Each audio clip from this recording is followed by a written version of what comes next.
Hi, I'm Greg. I'm the lead singer for Lipstick Generation. And I'm Steve. I'm the bassist for Same. And today on the Lipstick panel, we are talking about my favorite album of all time, Jim Steinman's Bad for Good, another episode in our multi-part epic about Jim Steinman's Bad for Good. On our previous episodes, he's laughing. Previously on Bad for Good. Previously on Bad for Good, we listened to comments from podcasting friends of ours with their opinions on the album. But this time, I get to talk, as well as our excellent panelists. We've got Mr. Steve Edwards from Eye for None, a magical pop-punk band, joining us on this panel to talk about Wagnerian rock. Welcome. Hi. We've got Wait, I like that you called it magical. Yeah, like as if I'm we were just talking about Game of Thrones before the episode. Making Dungeons and Dragons music or something. Okay, cool. As somebody who makes Dungeons and Dragons music, shut up, I will fight you. He won't. I don't believe No, it's he true. won't. He won't fight me. He's soft. Roll I for will initiative. roll my d20 at you. Oh, God. The close one's a d12. That's a great axe worth of damage, Steve. Oh, shit, sorry. 5. Oh, we also have the breakout star of the podcast medium, Mr. Mike Walsh, returning to the program. Mike Walsh, welcome back. Thank you. Excited to be doing my first non-Kiss podcast. Yeah, Oh, it's still Kiss. You don't even know that. yeah. This is Right, Jim yeah. Steinman's Kiss album. yeah, dude, Heart of Chrome is just a Jim Steinman song, remember? Absolutely. We did discuss this earlier. And we've got a first-time panelist making his hot podcasting debut on the Lipstick panel. He's been on other podcasts before, but this is his first time on the Lipstick panel. We've got neo-alt-rock musician Victor Krause joining the program. Welcome, Victor. Hey. I like that you keep on clapping, like, vaguely on mic. Yeah. Because if there's anything more sad than the applause drops. It's really pathetic. I'm doing that for the sake of the joke, because it's like, everyone's so excited. All 5 listeners. Yeah. there's actually more panelists than there are listeners for this. Speaking of people who listen to the podcast every week, Jamie Donnelly was going to be on this episode, gave me his ranking, and then started throwing up profusely and cannot do this episode. But he gave me his ranking and detailed notes, said he's sorry to miss it. Interesting side note is that after I listened to the album, I almost started throwing up profusely as well. So he liked the album quite a bit. I'm guessing we have some differing opinions on this album.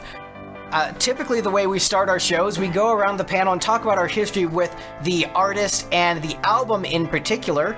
I am going to go last since it's my favorite, and I'm probably going to have the most to say. You know what? I want to get Victor's taste, Victor's take first, because he's the biggest anomaly. He's new to the show. I don't know his tastes as well. So, Victor, I want to know a little bit about your musical tastes and where this album and Jim Steinman fits in for you in particular. You know, if you heard the Meatloaf stuff or Total Eclipse of the Heart, if you have any familiarity with the music at all, and what your general take was on the album.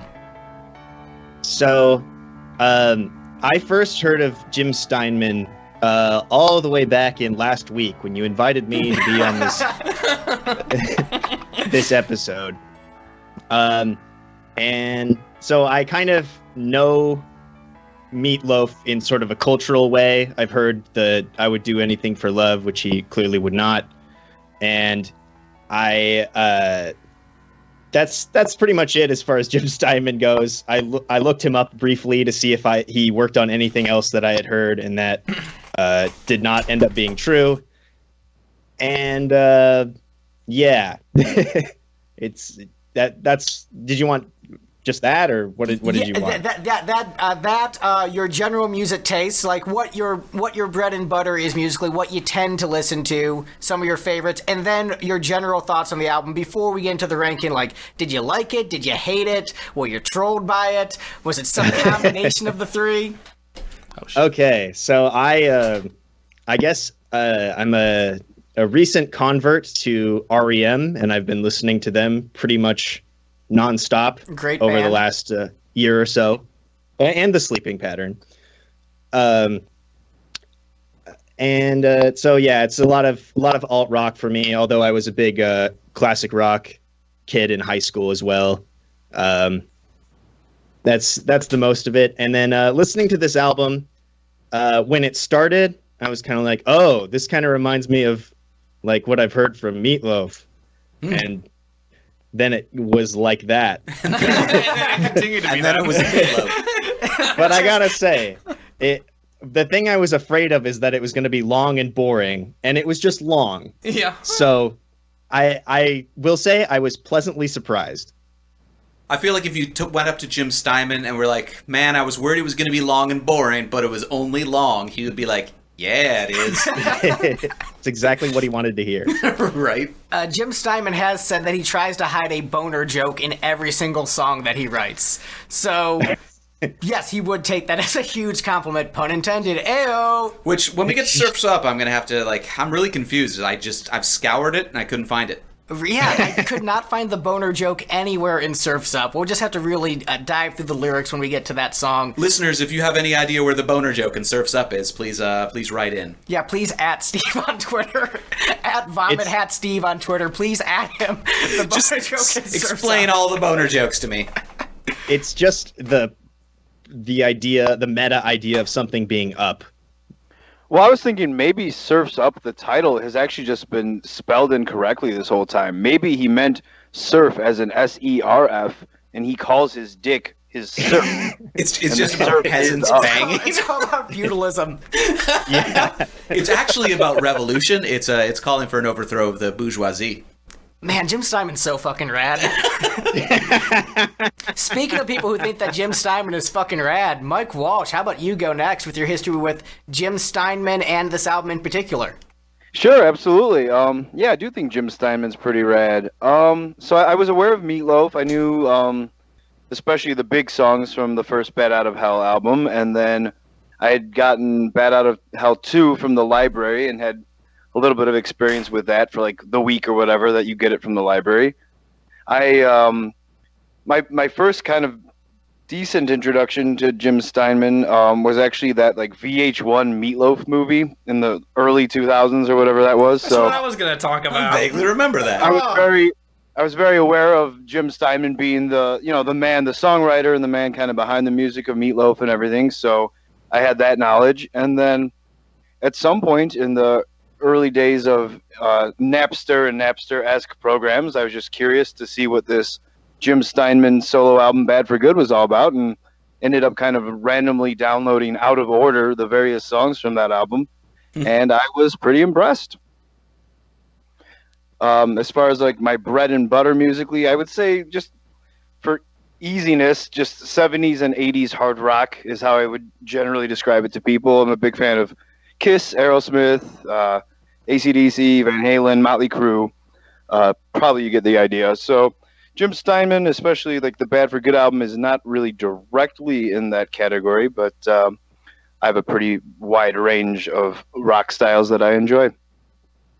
It is a little bit weird that like the dude who hires an orchestra to play the background of his piano-driven dick jokes doesn't, like, everybody sort of treats that as a bit of a joke and like listen to it semi-ironically, and the band that dresses in kabuki theater makeup and sings dick jokes gets taken really seriously. People take Kiss seriously? Yes. Yes. A lot. Dude, Love Gun is serious business. Okay. Oh wait, I have that one. Can I get an I amen? missed the button. It's about Paul Stanley's dick. Now this girl's gonna get some of his dick. Speaking of Steve. Dick. Speaking of Dick. Speaking of dicks, Yeah, speaking Steve of Edwards. Steve Edwards. So, I've heard Meatloaf, and I thought he was pretty cool in Fight Club. And Right, his acting career is yeah, really... I like his acting, and so I've heard some of his music before, and the goofy video where he's like turning into the Beast from Beauty and the Beast, and some of those cheesy songs, and the Heart song. What the hell is the name? It's slipping my mind now. What's Total Eclipse of the Total Eclipse of the freaking Heart. Yeah, that's a pretty I like cool it. You song. can't help but not go. You have to go full Jerry Seinfeld every Yeah, episode. I just can't. And then this, I never heard of any of Jim's solo stuff, and I listened to it yesterday, so I'm pretty up to speed, So you're as prepared for this as I am for most Kiss albums. dude. Except for the fact that most Kiss albums are like 60% of the length Except of you this actually maybe. covered "Dance in My Pants" with Greg Jordan. Yeah, I knew that song because I played that with you a few years ago. But I think when I played it with you, though, I had never managed to actually listen to the whole thing. I think I just had a chord chart, and I was like, I'll figure it out. Because at the time, I was like, that's too long. That's too much. I'm done. I was like, I mean, you do pop punk, so like, Yeah. why is the song over 2 minutes? yeah, I'm done. You lost me. But I will be fair to this. I will. Every time I'm on one of these podcasts, I'm the most fair that I could possibly manage to be myself. It's just that Green Day is objectively better. They're so much better. No, but I did have to Science. I did have to listen to the Gene Simmons solo record, so you did that to me, and I mean, you picked that. I'll never forget. I said you get to pick I any know. of the 478 solos. I didn't know what I was doing. And you told you picked the that- best one. I told you that one was the worst one. Well, I just thought he had the coolest boots, so that's my history.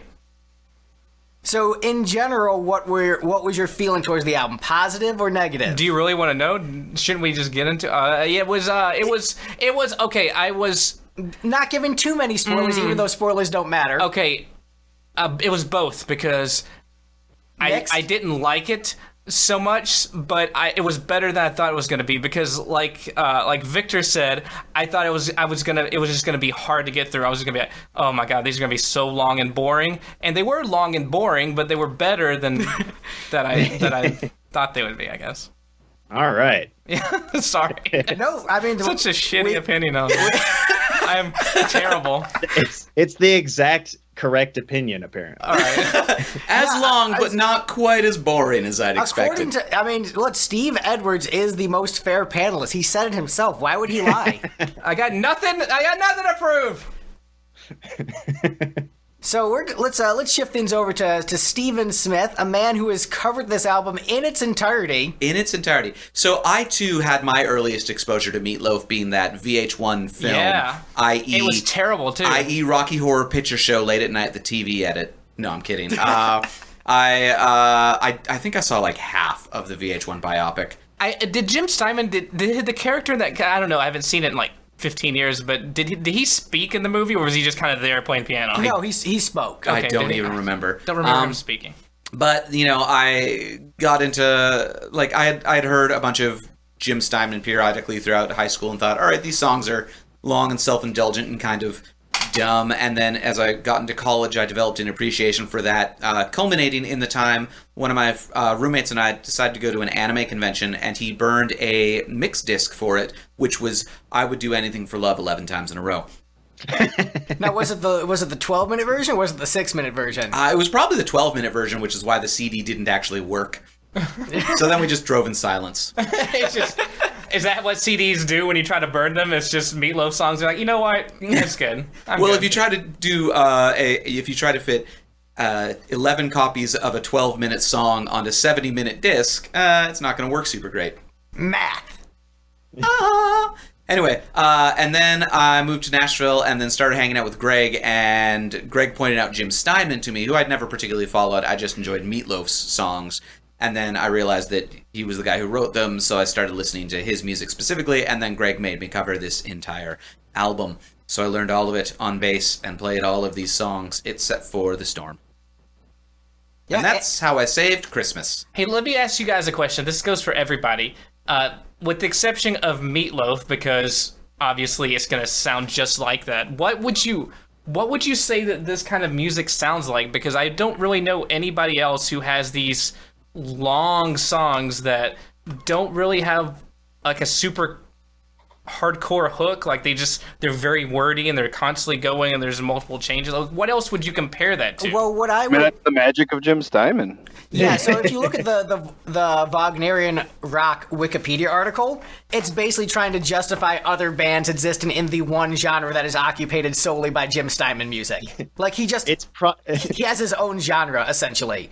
The closest I would say is maybe like Queen or Electric Light Orchestra.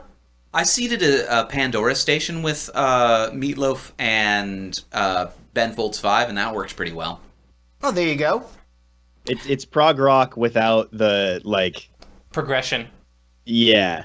It's non-progressive. Yeah. It's like prog rock, It's progressive rock. from Detroit. Like they haven't read any books like those, uppity Canadians.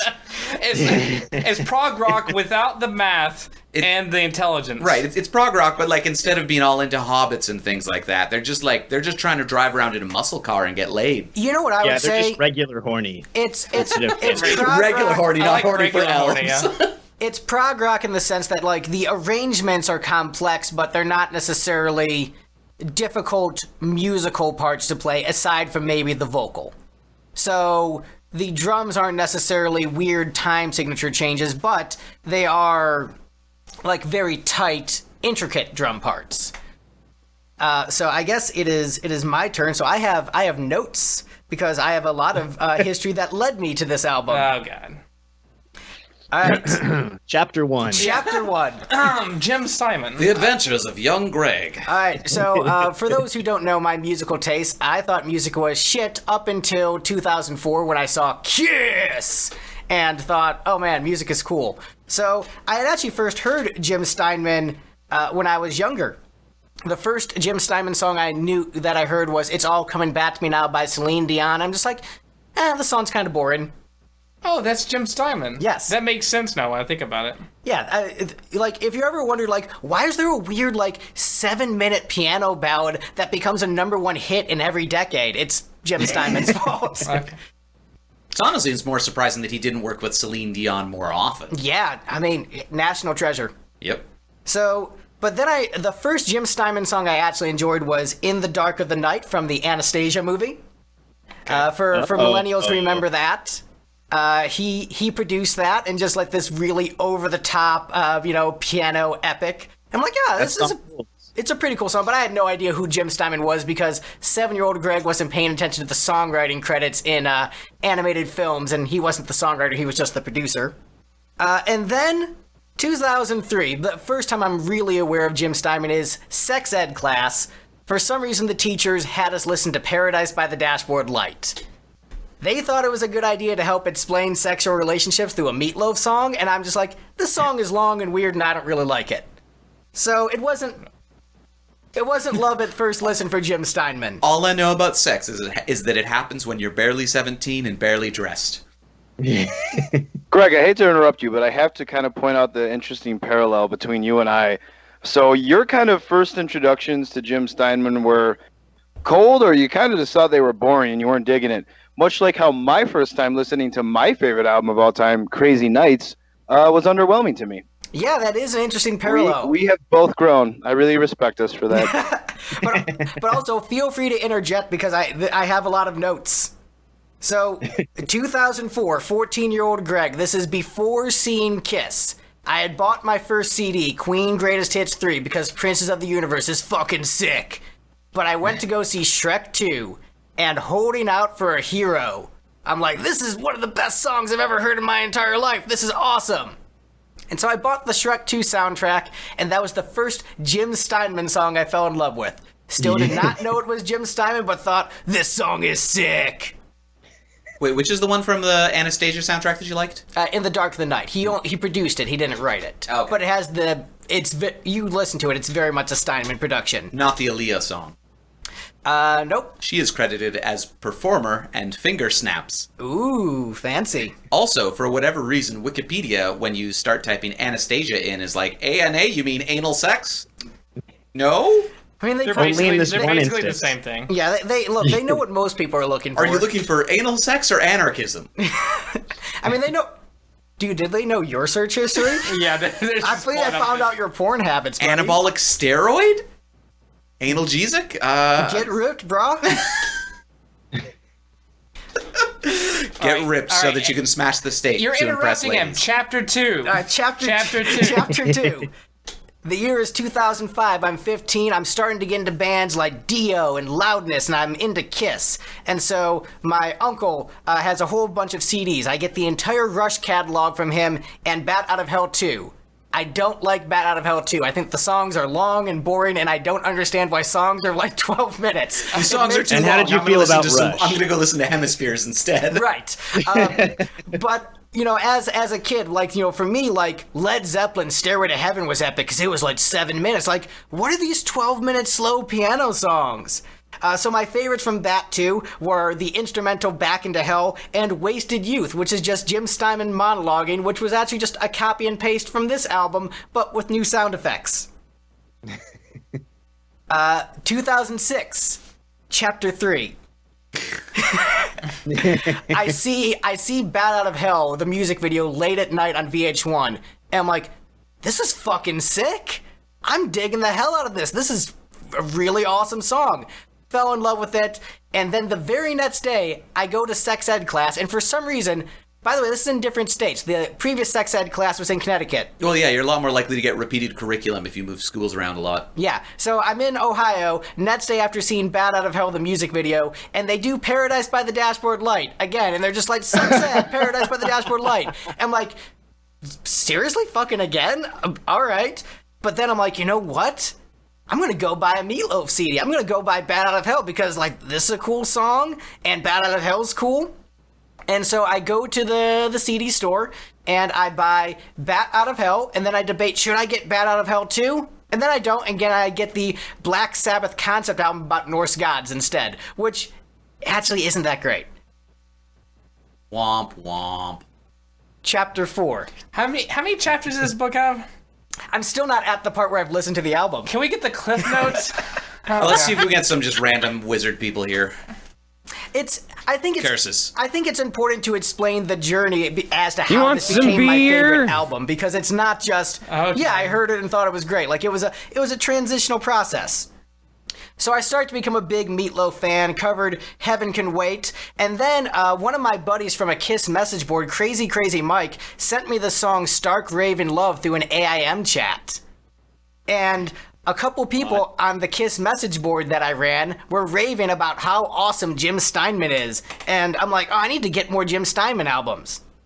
And my bassist in high school gets into Jim Steinman at the same time as I do, and we're like, dude, we should each just, like, buy different albums and fill out the catalog. And we're like, sweet. And he's like, I'm going to buy Bad for Good. I'm like, hell yeah, I'll buy Dead Ringer. Is that because if you tried to listen to it all yourself, you didn't know way you had enough time to do it? It was a way of saving money. We would, burn each other's CDs. Gotcha. I'm just like mind blown right now that I am responsible for your favorite album of all time becoming your favorite album of all time. There was the first track from it that I heard. Yeah. It was Stark And Raven it's Love. one of the best songs on the album. This is amazing. I want so much money from you right now. See, aren't you glad we're not doing the abridged version? Because if I did the abridged version, we wouldn't have gotten to that part. Well, yeah, this is great. I mean, we need your epic setup for such an epic album, so I'm digging it. Yeah.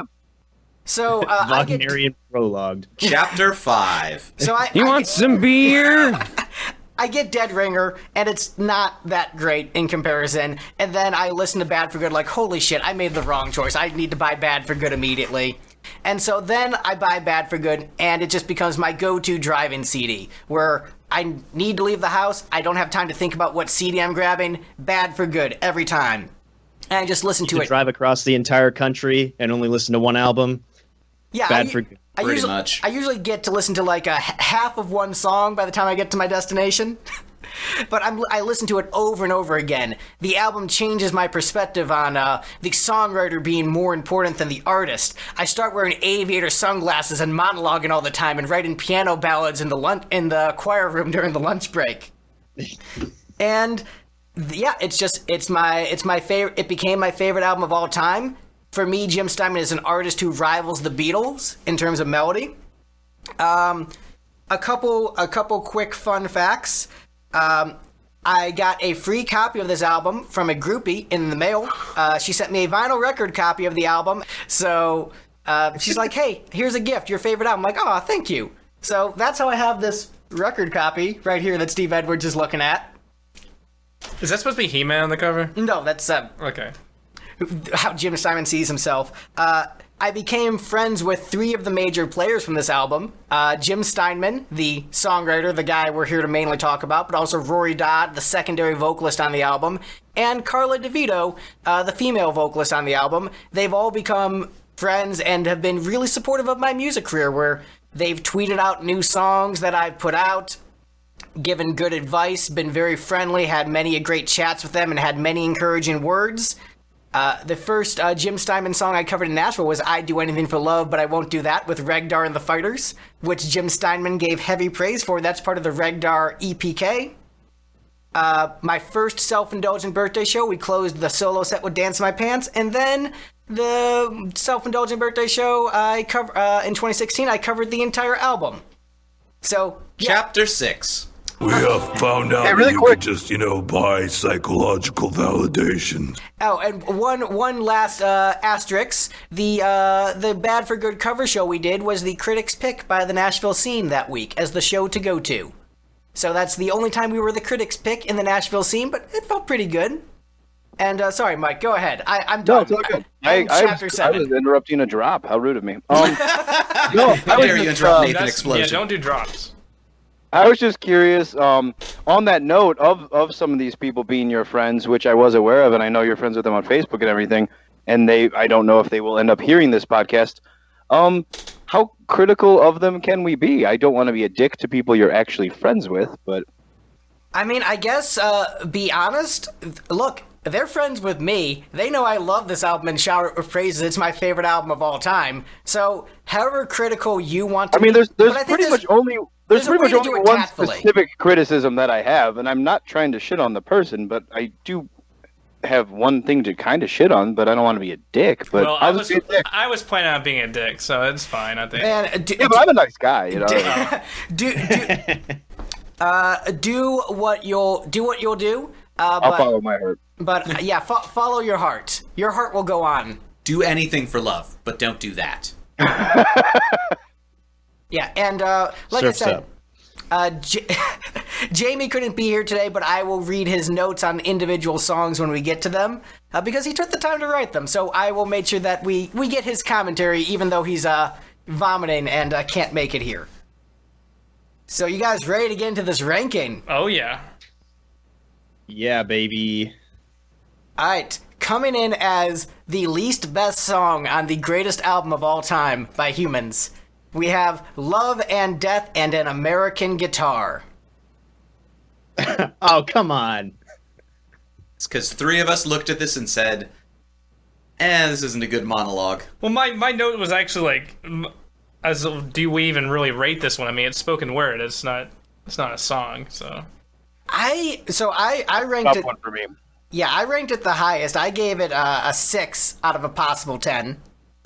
So, I mean, this just a really fun, weird track. So Jim Steinman is a big fan of The Doors and Jim Morrison, and that's where he got the idea to do spoken word on his albums. But where the Jim Morrison spoken word stuff was a little bit more abstract, Jim Steinman stuff has a little bit more of a sense of humor, a little bit more direct, and is more about just the mythic that is rock and roll and how cool rock and roll is. Rock and roll! Hey, I got a question. It's rock and roll. Is this a concept album? Or is it supposed to be? Or... No, but I view Jim Steinman's catalog as one giant musical about his life. Because I was trying to follow that. I figured with the way the monologues were, I was trying to follow a story, but then I was like, but then there's a song about a dude's dick dancing around. So, So, like, how many motorcycle accidents has Jim Steinman died in, then? And how long was he a vampire for? Well, he's not. is there a song about a vampire? I didn't get There's it. a musical an entire about it. Musical about well, vampires. we're talking about this. I don't know anything else. That's one of his, like, what a lot of people consider to be his magnum opus is his musical about vampires in German. Well, I only know this, so. That's fair. Yeah, but look, back in high school, I would do this monologue with my glam band, and we would smash a blood-filled, fake blood, podcast listeners, fake blood-filled guitar at the end of it. And it was a really, like, honestly, way too cool for our shitty high school glam band. But man, was it an awesome gimmick and just super cool, super fun.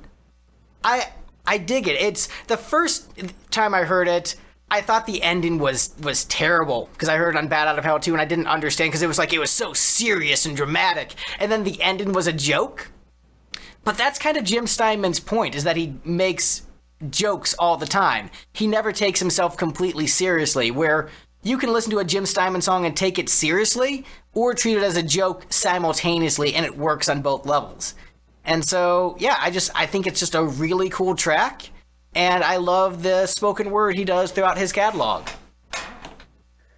I probably rank it the next highest after you, I'm guessing, because I really like it too. It's oddly a highlight for me. I mean, I understand it coming in lower, in this case last, because it isn't even really a song. But I mentioned those early days of like downloading it from Napster or whatever, and this was back when it was either I still had a dial-up connection, or if it was past dial-up, then it was still where Napster would like cut out every few minutes. So it might take you days to collect every song on an album back then. I don't know if you guys are old enough to remember that. I am. So I would get like a few songs here and there. So like I would really kind of like listen to like say the song "Bad for Good" over and over while I was waiting like 8 hours for the next song to come in.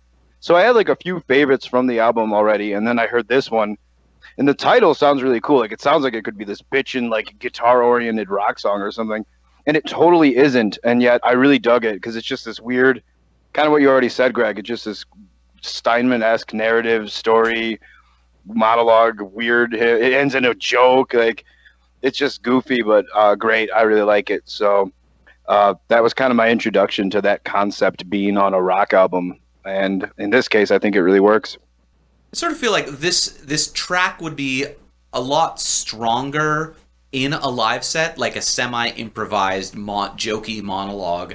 I think would be a lot of fun to see live, but like as with all jokes, recordings of them sort of lose their shimmer on repeated listens. That I think it's fine, but I think it's not really a strong thing to include in the album. I think it's a great intro for a song, though, in the sense that the end where he just says rock and roll, an awesome rock song is coming after that. The entire thesis of this is about rock and roll. The entire thesis is about how much he loves his Mexican Strat. Well, in the idea that, for him, this is like almost like a punk rock thing in the sense that a kid who's first getting a guitar isn't going to know the difference in the different models, is, barely going to know how to play, but he's going to, play a power chord and just believe in rock and roll and want to kick ass. And, when he's talking about smashing the guitar against the body of a cheerleader, that's the sexuality of rock and roll. That's the passion of it. And the blood being Chuck Berry red, going back to the roots of, what rock and roll is. Like, all the little lines, I think, are very clever, well delivered, and it gets you pumped for the next track. So even if like the comedy of it fades after a while, I think the message of teenage rebellion, your parents not understanding how kick-ass rock is and how you just want to crank it up to 11 and smash your guitar, like I think it really succeeds in giving that atmosphere of getting you pumped for rockin'. Plus, let's be honest, the fact that I Remember Everything has been a drop on virtually every podcast is a testament to how great this thing is. Yeah, this brings back a lot of memories. No, not that one. Keep them to yourself, Pops. The RNG. Yeah, this brings back a lot of memories. Keep them to yourself, Pops. So I'm going to read Jamie's comments quick. He said, prior to listening to the podcast... Greg, can you deliver this with the proper intonation? With his accent? No, with proper Jim Steinman monologue screaming. Sorry. Prior to listening to the podcast, I'd never heard That's pretty good, actually. Or heard Bad for Good before. In fact, prior to 4 a.m. this morning, I had never heard the album! So super fresh. Overall, I enjoyed the album. It's full of elements I like in my music. Silly puns and lyrics, big backing vocals, and layered arrangements. But specifically on Love and Death in an American Guitar, he says, quite clearly an interlude. Seems odd this early into the record. Can quite clearly hear a Jim Morrison influence in this monologue. Very Lizard King-esque rambling. I can't help but think this would be a better opener. Worst quote-unquote song so far, is what Jamie thought about Love and Death in an American Guitar. Victor, how do you feel about monologues on rock albums? I gotta say, I'm not into them, but I was very into this one, as it wasn't my last place pick. And I think it sets up the track after it really well, which helped me appreciate that track. And before we move on, I wanted to get everyone's take on Mummy and Daddy. I enjoy the intonation. I think his intonation on the monologue, the delivery is fantastic. People who might say that he doesn't deliver well vocally, I disagree for the most part. But when it comes to his monologues, there's some of the best parts of albums he's involved with. The dialogue on "Bat Out of Hell" before "Hot Summer Night" is fantastic. His speech about mirrors murdering people on Pandora's Box is a great one.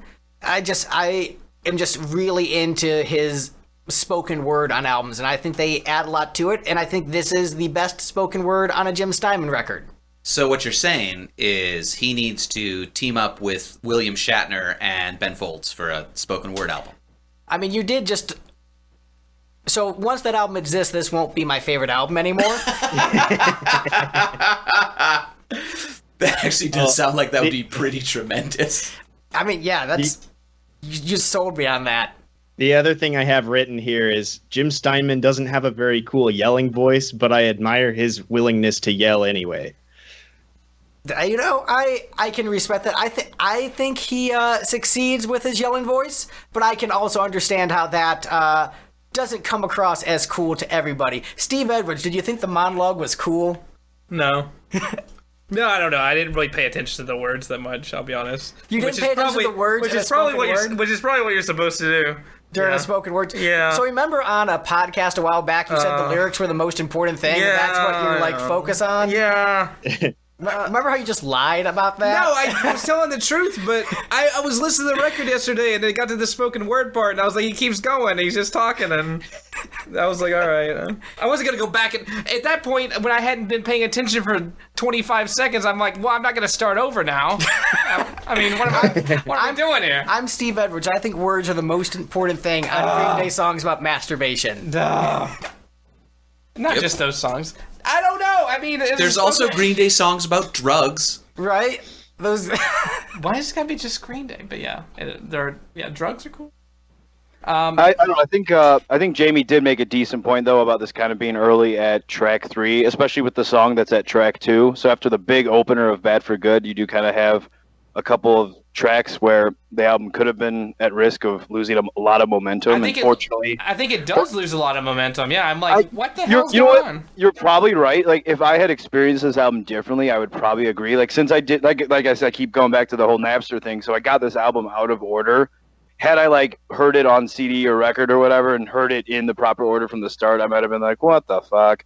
But getting just some of the coolest songs first, just because those are the ones that I was able to download. I was able to kind of hear it and experience it differently. So I guess in my perspective, I kind of lucked out in that sense, but I can see how tracks 2 and 3 are kind of odd for a lot of people. Should we talk? Is this a good time to talk about what the actual correct listening order of this album is?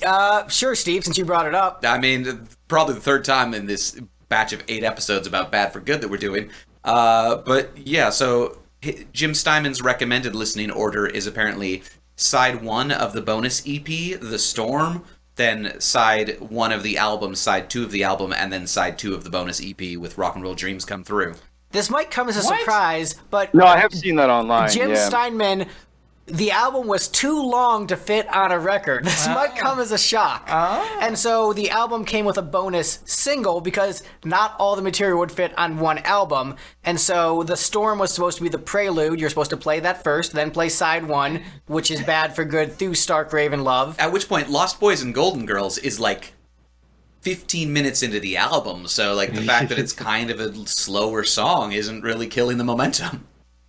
Yeah, so really, if you're listening to it in the intended order, it's actually probably pretty good placement for it. Really, the biggest mistake of this album is just not labeling everything as sides A, B, C, D, so that people know what order to listen to it back in the 70s? Or I got an idea. You could 80s. just put it 81. You could just put it in the right order and just have another disc. Well, Greg, I was going to say, you love canonizing things. What is your canon track order for Bad for Good? Do you do it that way with Storm in the beginning and close with Rock and Roll Dreams, or what? What say you? So I mean, the track order is just this so it should be. It should be my opinion over years, since I have known this album years longer than you and Yeah, showed it. I mean, to you. you do usurp me in the Jim Steinman army, the Jim Steinman Corps. I was in the Jim Steinman service before you, but you have since outranked me. I respect that. That's well, thank you, buddy. I mean, the fact that Jim Steinman praised Merle, like that's enough. Like hey, you know that 8-minute piano ballad I wrote? Jim Steinman thinks it's cool. That's a gold star for the Jim Steinman army. But as far as my canonical version, I want to join the army where they give out stickers. they give out stickers. Congratulations, Private. You saved everyone's lives. Here's a gold star. Here's a gold star and a snack buck. Go ahead and get yourself a Snickers. Yes. But they're only minis because we can't afford much. Militaries are notoriously underfunded. Oh yeah, they have like no money. But as far as my canonical version of the album, I do consider The Storm to be track 1, and many times when I listen to the album and put the CD in the car, I frantically skip to the Storm, then frantically skip back to Bad for Good, then listen to the entire album, then skip the Storm and do Rock and Roll Dreams Come Through. But sometimes I'm in the mood just to start from Bad for Good, and then sometimes I'll start with The Storm, listen to the entire thing, and then The Storm comes up again. I'm like, I fucking love this. So I just listen to The Storm again and listen to Rock and Roll Dreams Come Through. So, canonically, I do consider The Storm to be the opening track. But half the time, canonically, it's on there twice. I have the easiest birthday present for you now. Like you're struggling with just rushing through, with the track on your CD. I'm just going to burn you a resequenced CD and mail that to you for your birthday, and also include a $50 gas gift card. Oh yeah, I forgot to mention the groupie who got me the Jim Steinman album also got me a $50 gas gift card. The surest way into Greg's pants. I mean, look, that's... Dance in his pants. Yeah, I don't even know how to respond. There you go, that's the response to that. But any other comments on Love and Death and an American Guitar before we move on? All right, I'm done talking about this great song. That's true, because this is a great album. So, Jim, Rory, and Carla, I assume you don't listen to our other podcast because you have lives. But if you are wondering about the drops, if you hear me say I'm done talking about this crappy song, that's a drop. That's not me. He was talking about a Kiss song at the time. I was probably talking about Boomerang or something. You were probably, it was way before Boomerang. You were probably actually talking about something on Gish. Probably. I didn't bring it up. That or something from the Final Fantasy II soundtrack. I like the Final Fantasy II soundtrack. Here's one for you, Greg. What would you do if for the rest of your life, the only way you could listen to the Bad for Good album is if the only other song by any artist you could ever listen to again is Boomerang? So you basically have 11 songs to listen to for the rest of your life. Or you can not do that, and you can have the entire existence of all other music, but you have to give up the Bad for Good album. Oh, see, here's where it's difficult, is that I'm giving up the Beatles and Thin Lizzy. I think collectively I couldn't give up the Beatles and Thin Lizzy for Bad for Good, and if I get the Meatloaf versions of the songs, they're not as good, but I can live with it. All right, we'll toss you a bone here, Greg. Same thing that Mike proposed earlier, except you can have Bad for Good, Boomerang, and Revolution Number 9. That makes it worse. Yeah, it does. Just, I feel like my balls being crushed and testosterone leaving my body. So what song is next, Greg? I don't know what Boomerang is. It's... All right, so you know how you Great, generally have an unfavorable now we have a opinion of Kiss? 30-minute rant. Okay, no, I don't want to. I don't want to know. I don't want to know. I take it back. Never tell me. It's Kiss trying to do Okay, it's better if I just don't know. like a thrash song. It's the worst. Okay, song I Kiss said I has didn't ever want to done. talk about Kiss. No Kiss. I mean, you brought it up. No Kiss. I didn't know it was Kiss.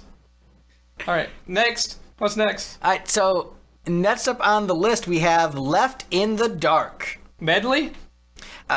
Incorrectly labeled as medley on many streaming platforms because on the actual record, not on the CD and not on the back cover of the album when you buy the vinyl record, but on the record itself it says medley, spoken word, Left in the Dark, spoken word. And so for some reason streaming services looked at that and said, yeah, so the song's called Medley, right? Yeah, I didn't get it because it didn't sound like a medley to me. Yeah, it's really not. This is not. That's why I didn't. Indeed. So yeah, I think spoilers. I love all these songs. Everything is S rank. I think this is a phenomenal song. I think the spoken word is incredibly creepy and uncomfortable, but I think it sets the atmosphere perfectly because, Steve is so interested.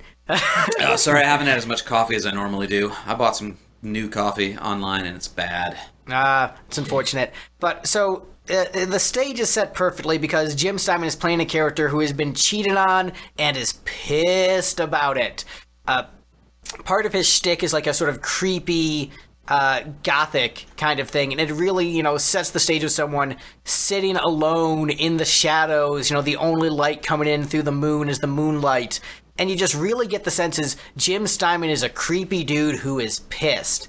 But then the song kicks in, and it is incredibly tender, and it's a song of heartbreak, and there's a vulnerability in it. This is the only ballad that Jim sings on the album. Most of the ballads are sung by Rory Dodd because Rory, and I think, Rory and Jim would both admit this, that Rory is a better singer than Jim Steinman. He just is. Jim Steinman is not the strongest vocalist in the world. And a lot of criticism I've read about this album and his vocals go after this song in particular as saying, oh, he sounds like shit and this is terrible.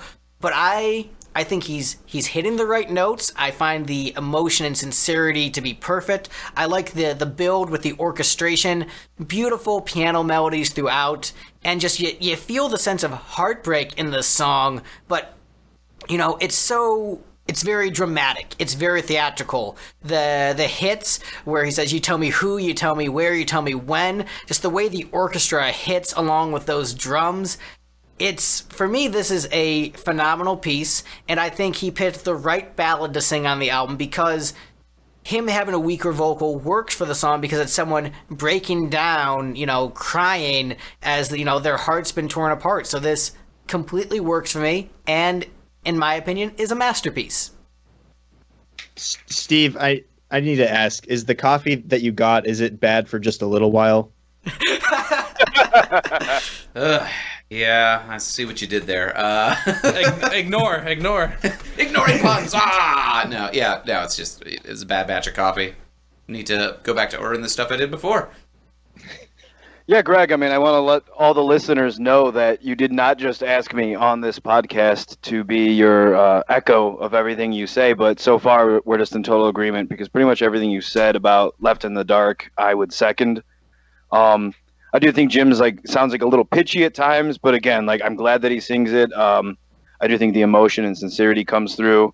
You're totally right about the spoken part being super creepy, but it's basically the way I picture it is him sitting, on a couch or chair or whatever in a dark room, waiting for this woman to get home, and then he's just where did he touch you? Just super, super creepy and awkward in the best kind of way. And I guess just being in high school and not really being a stud with the ladies or anything. I had also not been cheated on, but I was just yeah, but if I ever did get cheated on, I'd be pretty pissed about it too. So in a weird way, it connected with me, even though it wasn't a life experience that I had experienced.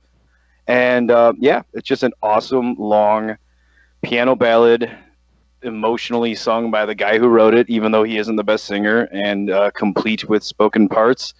It is, in that regard, a top few Jim Steinman song in the sense that it at least very much represents his crux as an artist. I want to add one quick thing to that while it's on my mind. So when you're talking about relating to Jim Steinman lyrics, not on this album, but I think it's worth mentioning, the song Dead Ringer for Love, when I first heard it, this is ridiculous, the line, I don't know anything about you, baby, but you're everything I'm dreaming of. People don't just meet each other once in complete strangers and just hook up. And then I had my first one night stand oh, that's what that is. And then Dead Ringer for Love related for me so hard. So just wanted to touch that in while you're talking about Jim Steinman lyrics relating. The trick with relating to Jim Steinman lyrics is they are for and about horny teenagers. So if you were a horny teenager, then yeah, you were supposed to relate to these lyrics.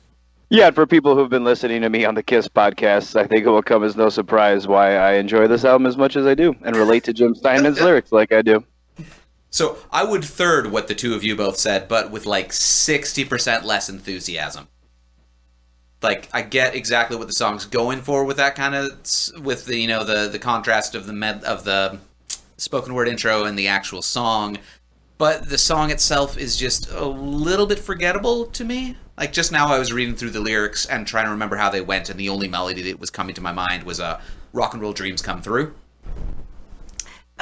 Well, I mean, look, if the hooks don't grab you, the hooks don't grab you. But for me, I think the song is incredibly catchy. And real quick, so I've got my CD copy of the album here and my record copy. But I wanted to make sure that particularly cool lyrics I give a shout out to. The line "It's been as still as a tomb," perfect for capturing the gothic, creepy atmosphere that Jim Steinman is going for. So just a very cool line from this song. Because, he's waiting for his girl to come back from cheating on him, and it's just, silent and empty, and he's just stewing in silence, sitting still in the dark. Man, great sense of atmosphere. Victor, what did you think of this one?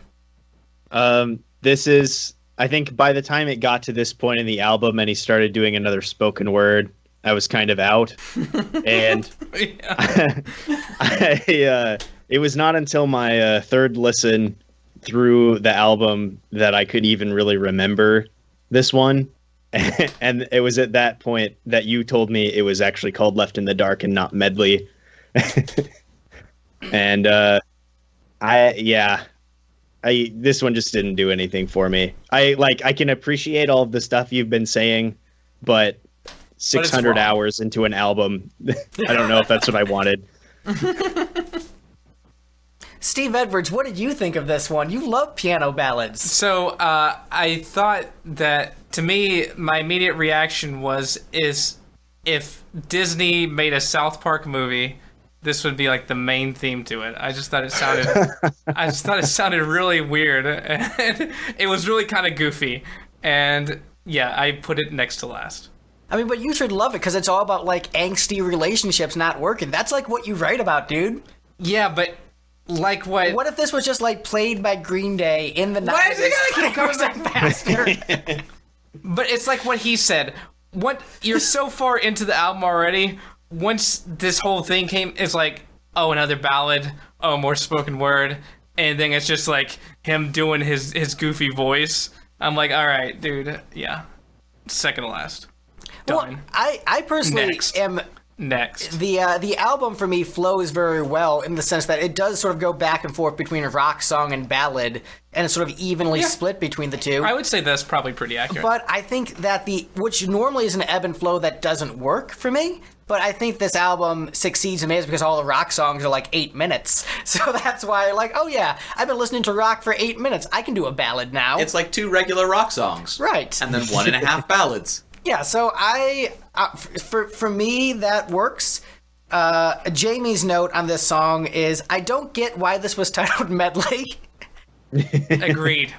It's just as much of a medley as the rest of the album. I can never decide whether I like the little voiceovers or not. Again, arrangement-wise, I love the piano and vocal, though the vocal performance isn't as good as it could be. And playing the game, spot where Jim Steinman used this song later. If you listen to Seize the Night from Tanz der Vampire and Bat Out of Hell 3, he uses the piano riff at the end of the song as the major hook at the beginning of Seize the Night. So, fun fact for those playing Jim Steinman's Life is One Giant Musical, where are the leitmotifs? So are you saying that he forgot that he used that before and he was like, oh, that's a cool idea? No, that's just like one of the things he does as a composer. He will just straight up reuse songs and I like this hook. I'm just going to write a new song with this hook and just keep the hook because I like the hook. The theory is that he wrote his last song in 1978. Yeah. But that's just one of the things he does, and we'll get to that with a song later on the ranking where it was a song on this album and then turned into a completely different song that was a major, massive hit. And, we'll get to that one later, but I just wanted to mention that that's just a thing that he does, and that's why I mentioned I think he thinks his life is one giant musical, and he's like, yeah, I can repeat stuff. It's just leitmotif, man. It's cool. Any other comments on Left in the Dark before we move on? I'd like to leave this one in the dark. Oh. Play his pun. All right, I guess I do have not a comment but a question. And Greg, I hate to make you get too personal if you weren't in the mood for that, but have you ever been cheated on and then just like went home and listened to this for like a week straight? Yes. Okay. But I loved the song before then. Well, that's good. That's good. All right. Next up on the list, we have Lost Boys and Golden Girls. So this is a very difficult album for me to rank because I adore every cut on it and think everything is perfection. And when I say I think everything is perfection is I recognize why someone would not like it, but I still adore every second of this album. So I every second? Every second. Every second. Okay. Every second. Wow. So look, it's my favorite album of all time. I would hope I like the thing. I don't think I liked every second to anything ever. Well, look, you just haven't found anything as good as Bad for Good, I guess. Maybe that's true. This is the one I forgot to rank. Yeah, so that's how much you liked it. That's Steve forgot to rank this one initially. I mean, it's right in the middle for me. Greg reminded me. It was like, "What? You forgot that one's like, oh, all right." You know why you didn't rank this one? You didn't have to play it live at the show because you didn't have to play bass on it. You forgot that song about the Golden Girls. So I ranked this at the bottom because something had to go at the bottom. As far as books that Jim Steinman is obsessed with, he has two main ones. He's got Wuthering Heights and Peter Pan. As Steve knows, I'm a big fan of Wuthering Heights and will just gift that book to everybody when I realize they don't have it in their collection. He will? So Wuthering Heights was the Jim Steinman book that he was into that I'm like, yeah, this is rad as shit. I'm down for this. And then Peter Pan, it's just like, I'm not super into the characters. I like the concept, but Peter Pan was just never an interesting character. But I get it. Hashtag Team Crocodile. Hashtag Team Crocodile. But I get it. The Jim Steinman's concept, he's all about youth and staying young forever. Eternal youth. Peter Pan, never growing up. Always keeping that youthful spirit. And so, this is a great song. And, beautiful melody, sung brilliantly by my friend Rory Dodd, who is just an amazing talent. A very underrated singer. His vocal style is, I would say, probably a little bit more similar to Brad Delp of Boston. So he has there were some singers in the late 70s who sort of had that Brad Delp kind of style. Jonah Coslin from the Michael Stanley Band also had a similar vocal style. It's melodic, powerful, pretty. He can really, go high in the falsetto. But yeah, it's a beautiful song. I love it. I adore it. I'm sorry I had to rank it at the bottom. When I ranked it there, I'm like, oh no, too low. But I couldn't do anything about it. You should have just ranked every song as number one. Did you think about that? I did. And I'm he cheated enough in the early episodes. He's not allowed to anymore. I didn't cheat. Oh, hush. oh, Batman villains, wrapped in bandages. What? Hush. Oh. Come on, Steve Edwards. I thought you were a nerd. I was like, I didn't... What the hell is going on here? Okay. Yeah. I didn't have this one right at the bottom, but I did have it near the bottom. Greg, like you said, I really like the melody. The melody is there, and sometimes, if I'm not actually listening to it, I'll see the song title and hear the melody in my head and almost kind of, inflate it as a song, and I kind of almost make it a little bit better in my head. And it's not bad, but then when I actually listen to the song, I'm kind of like, oh yeah, it doesn't really do as much as the melody in my head does, if that makes any sense. So that is why I also have it near the bottom. Victor, what did you think of this one? It was my last place up until my third listen through of the album, at which point I gained a lot of appreciation for the instrumental at the end, which I think is really good. The rest of it I'm not crazy about. There's some great players on this album. Max Weinberg from the E Street Band does most of the drumming. But also Alan Schwartzberg, who is on my favorite Kiss album, The Elder, also makes an appearance on this. So he's on, my two favorite albums from 1981. So go Alan Schwartzberg. But also, Todd Rundgren just killing it on guitar and backing vocals.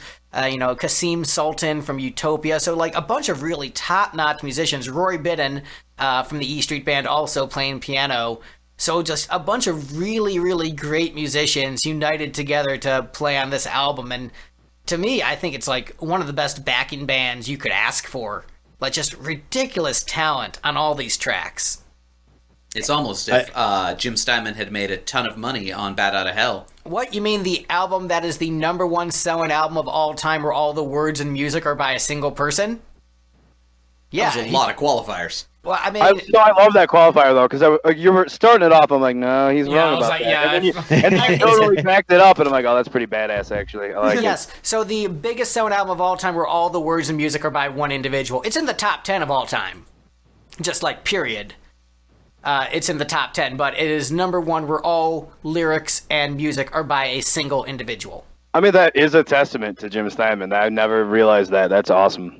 And I think the thing with Jim Steinman is whether or not you like him or not, and I know a lot of people don't like his music, I think... Oh, the album is falling. He's just throwing things around back there. Going off mic to do it. You can't deny the talent of Jim Steinman because for this kind of music to be successful, it has to be really good. Like, if Bat Out of Hell was just a successful album, okay, that's maybe a fluke. But then Making Love Out of Nothing at All is a hit. Total Eclipse of the Heart is a hit. I'd Do Anything for Love, but I Won't Do That as a hit. It's All Coming Back to Me Now as a hit. And they're massive, massive hits. So it's not just like, oh, it's just like there was one album in the 70s and it was weird. Like, he had hits into the 90s with his weird operatic piano songs. So there is, I think, undeniably a degree of quality to his writing. Yeah, I don't think any of us are debating that. Yet. Let's see. What did Jamie have to say about Lost Boys and Golden Girls? Steve, did we get all your thoughts on this one? Other than that, you forgot it. Right. Most of that, I forgot it. And it's a fine song. It's I put it in the middle because it's one of those ones that I remember and don't really have super strong feelings on it. It's well done, though. There's nothing that sticks out as bad about it. So Jamie said, another song about Peter Pan. Love the piano and vocal intro. Sounds very reminiscent of the likes of Billy Joel and Elton John, which he digs massively, until the backing vocals come in and cement the song back into that Wagnerian rock style. This seems much more in Steinman's key, too. Oh, he didn't realize it was a different singer. Was already quite familiar with this song as it's on Bat Out of Hell 2, my favorite Meatloaf album, coincidentally, is what he says. He said, rank this higher than Bad for Good simply because it sounds more like a song for Steinman and his vocal delivery is much better and much less strained because it's not Jim. However, the Meatloaf version is still better. Honestly, I didn't realize that either until I looked up I was looking up the credits as I was partially listening to it yesterday. I was like, this vocal's working way better. And then I was like, oh, okay. Yeah. Yeah, I did the same thing. Yeah, they do have similar voices.